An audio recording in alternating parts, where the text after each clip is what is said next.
मुझे भगवान मिल गया। मैं कई दिनों से बेरोजगार था। एक एक रुपए की कीमत जैसे करोड़ों लग रही थी। इस उठापटक में था कि कहीं नौकरी लग जाए। आज एक इंटरव्यू था, पर दूसरे शहर जाने के लिए जेब में सिर्फ 10 रुपए थे। मुझे कम से कम 200 रुपयों की ज़रूरत थी।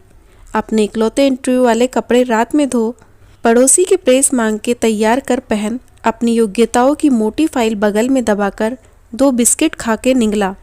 लिफ्ट ले पैदल जैसे तैसे चिलचिलाती धूप में तरबतर, बस इस उम्मीद में स्टैंड पर पहुंचा कि शायद कोई पहचान वाला मिल जाए जिससे सहायता लेकर इंटरव्यू के स्थान तक पहुंच सकूं।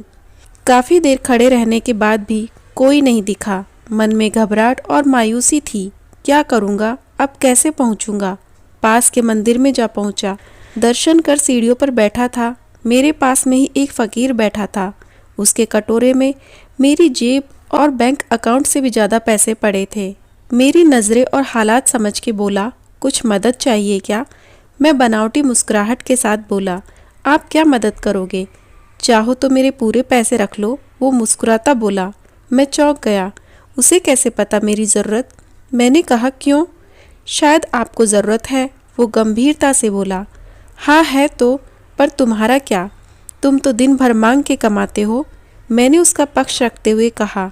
वो हंसता हुआ बोला, मैं नहीं मांगता साहब, लोग डाल जाते हैं मेरे कटोरे में पुण्य कमाने के लिए। मैं तो फ़कीर हूँ, मुझे इनका मोह नहीं। मुझे सिर्फ भूख लगती है, वो भी एक टाइम, और कुछ दवाइयाँ। बस मैं तो खुद ये सारे पैसे मंदिर की पेटी में डाल देता हूँ। वो सहज था कहते कहते। मैंने हैरानी से पूछा, फिर यहाँ बैठते क्यों हो? ज़रूरतमंदों की मदद करने, कहते हुए वो मंद मंद मुस्कुरा रहा था। मैं उसका मुंह देखता रह गया। उसने 200 रुपये मेरे हाथ पर रख दिए और बोला, जब हो तब लौटा देना। मैं उसका शुक्रिया जताता हुआ वहाँ से अपने गंतव्य तक पहुँचा। मेरा इंटरव्यू हुआ और सिलेक्शन भी। मैं खुशी खुशी वापस आया। सोचा उस फ़कीर को धन्यवाद दे दूँ।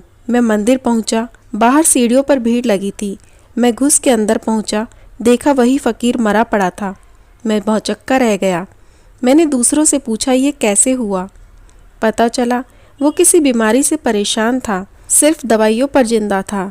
आज उसके पास दवाइयाँ नहीं थी और न ही उन्हें खरीदने के पैसे। मैं अवाक सा उस फ़कीर को देख रहा था। अपनी दवाइयों के पैसे वो मुझे दे गया था। जिन पैसों पे उसकी ज़िंदगी का दारोमदार था, उन पैसों से मेरी ज़िंदगी बना दी थी। भीड़ में से कोई बोला, ये भिखारी भी बोझ होते हैं, कोई काम के नहीं। मेरी आंखें डबडबा आई। वो भिखारी कहाँ था? वो तो मेरे लिए भगवान ही था, नेकी का फरिश्ता, मेरा भगवान। हम में से कोई नहीं जानता कि भगवान कौन है और कहाँ है, किसने देखा है भगवान को। बस इसी तरह से मिल जाते हैं। कहानी पसंद आए तो चैनल को सब्सक्राइब करें।